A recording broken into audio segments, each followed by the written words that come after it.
Hello and welcome. My name is Angie Holden. Today we're going to talk about heat press pressure and how to tell if you're getting light, medium, or heavy pressure out of your traditional heat press. Now all you're going to need today is your traditional heat press as well as regular copy paper. Now a lot of presses you're not even going to have to plug it in to do these tests. However, if you have a press that automatically opens, you might need to plug it in order to engage the magnet when you close it.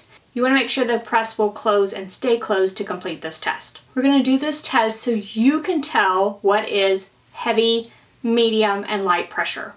So when I'm doing a project, I might say I'm applying medium pressure, and you might say, what does that mean? This video is for you. It's going to allow you to kind of tell what each of those pressure settings are, get a feel for it with your heat press. You can definitely do these tests at any time, but once you do them, you kind of get a feel for what the pressure settings are, and you can just kind of set the pressure from there. So I have my heat press here. It's not even on, but I can close it on this piece of paper and determine my pressure settings. First of all, on any heat press, you're going to have an adjustment knob that you can tighten or loosen the pressure with this knob. So you would turn it to the left to loosen it or go with less pressure, turn it to the right to tighten it or more pressure. So let's just say I have it set, I'm not sure what it's set on. Take your piece of paper, add it to the heat press where about half of it is sticking out of the heat press, and let's go ahead and close that press. Now you saw that was very easy for me to close. And likewise, it's very easy for me to remove this piece of paper from the inside. So I'm gonna put the paper back in there. I'm gonna tighten this up a little bit and close the press again. Now it's a little bit harder for me to remove. I have some friction, however, I can still remove this piece of paper. So we're just going to repeat this process, tighten it up, close the heat press, and as you can see, each time it's getting harder and harder for me to close. And this time, I really have to work to pull this piece of paper out. So I'm going to go about half a turn more or so, try one more time.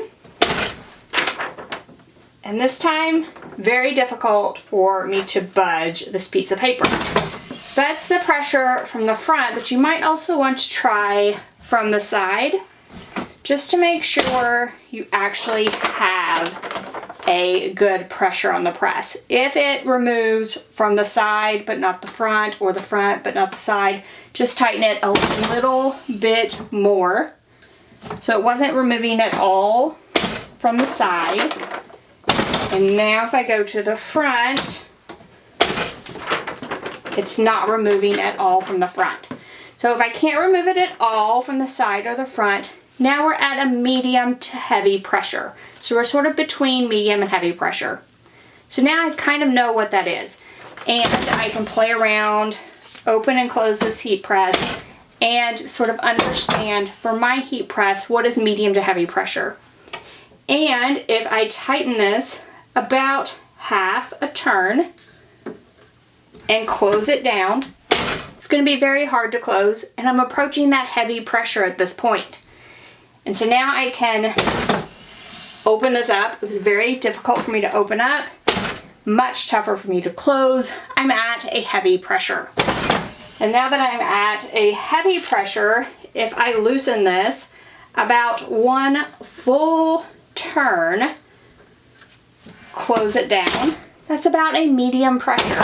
And again, I could use my piece of paper to kind of determine that, and it should remove, but be difficult to do so. And then if I loosen it about another full turn and close it down, I should be at a very light pressure. So that is how to determine the pressure for your particular press. So now I know what my pressure settings are, and I can repeat those over and over and over again. So when a brand of HTV or a certain blank calls for medium pressure, I will know what it feels like with my press, and or I can use this test again to determine what that pressure is and get it right the first time. So knowing what the pressures are is the first step. The second step is knowing when to use those. So always be sure the blanks that you're using, what you're putting on those blanks, the HTV, the DTF transfers, whatever you're putting on there, be sure you know what kind of pressure they call for and set your pressure accordingly. This will ensure that you get the best results the first time, wasting less product. Now, these tips and tricks work for a traditional heat press. Things like an auto press might have an auto pressure feature, so it won't be adjustable. And then with something like a tumbler press that you manually close, you can try to use something similar, but I find the paper test doesn't work great in those tumbler press situations. But you can sort of feel for how hard it is to open and close for various pressures and use that same knowledge when you move to a tumbler press. So now, if you have any questions about heat press pressure, drop down in the comment section, ask away. If you liked this video and it helped you, give me a thumbs up.